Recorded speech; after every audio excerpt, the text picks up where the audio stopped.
People have been fed this diet of pablum, rights and impulsive freedom for so long. There's just an absolute starvation for the other side of the story. There are no rights, technically speaking, without responsibilities. And all we've had for 60 years is a dialogue about rights. Well, that leaves a hole on the other side of the story. And it's a hole that's in people's hearts, essentially. Because responsibility, well, perhaps that's not more important than rights. Like I said, they're part and parcel of the same formula.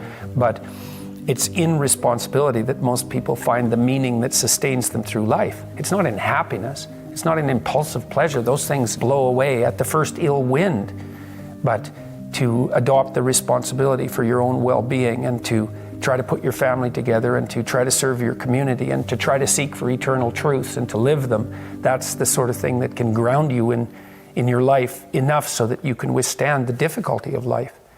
And when you tell people that, especially when you include yourself in the audience, let's say, and you're not finger waving from above, then everyone knows that it's true. There's been this attempt to identify masculine competence and power, let's say, but mostly competence with tyranny. And that's very, very hard on young men. It's also hard on young women, for that matter. But it's very helpful for people to hear that they should make themselves competent and dangerous and take their proper place in the world, because it's the alternative to being weak.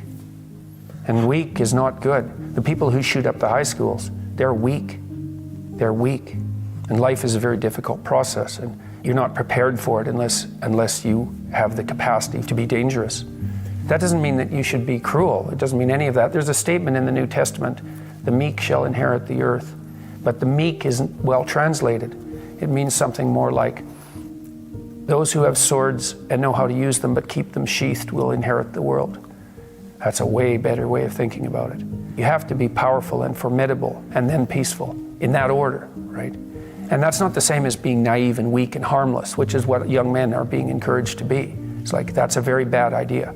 It's a very bad idea, because naive, weak, and harmless means that you can't withstand the tragedies of life. You can't bear any responsibility. You'll end up bitter. And when you get bitter, then you get dangerous. You don't treat adult men as if they're infants.